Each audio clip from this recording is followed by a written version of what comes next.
Don't ruin recordings with your police siren.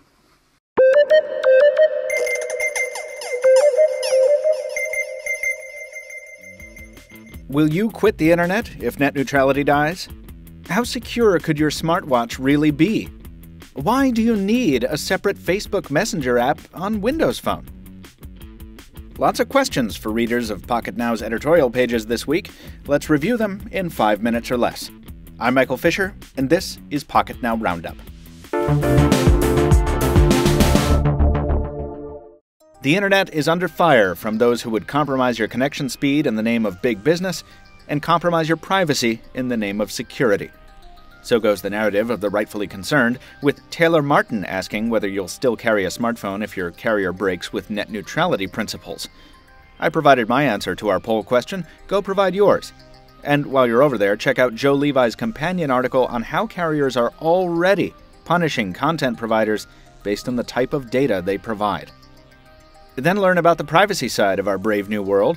Find out if the super secure BlackPhone is really the answer to evading government surveillance, and Joe Levi's in-depth exploration of everything from custom app permissions to file encryption within the Silent Circle smartphone. And make sure also to catch Joe's editorial on the relative security of our favorite new gadget category, smartwatches. When they work as designed, all our notifications pass through them, so how secure are they? It's a question worth asking, and one Joe does his best to answer. All this talk of privacy puts me in mind of an old smartphone maker that built much of its reputation on secure communications.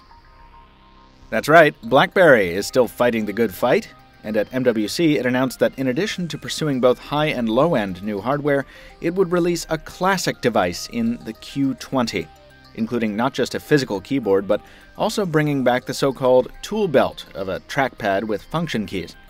I wrote a piece on just why I think this is a waste of time and resources, even if I myself might be tempted to buy one.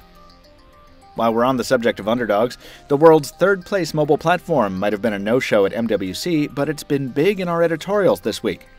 A bevy of dual-boot rumors have Taylor Martin wondering about the possibilities for Windows Phone software on Android hardware, a concept he explores with his usual thoroughness in a nice piece called The Beauty of Choice.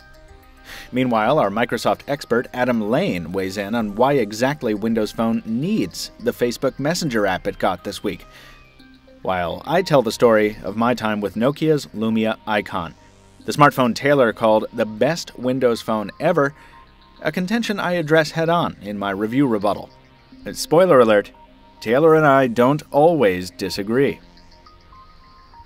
And speaking of spoilers, the king of smartphone news leaks, Evan Blass of EvLeaks, sat down with us yesterday on the Pocketnow Weekly for the most in-depth interview we've ever given on the podcast.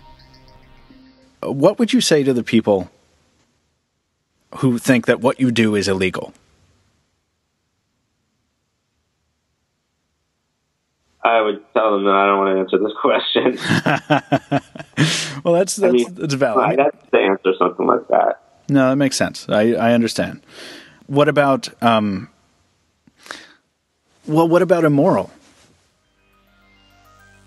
Of course, we also covered the news of the week in that podcast, including all new HTC One leaks, rumors on LG's G3 and the Nexus 6, and hints of a Google Glass competitor from Samsung.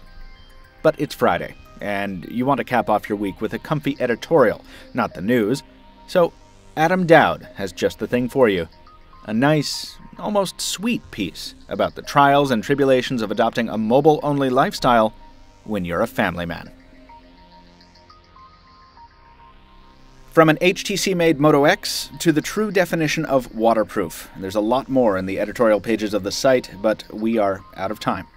Down in the description below, you will find links to all the stories mentioned on this show, and there's also a like button down there. Please click it if you enjoyed this roundup, and stay tuned next week for another throwback review.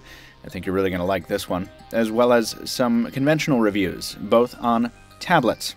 Plus, all the usual news, video, editorials, and features you've come to expect from Pocketnow.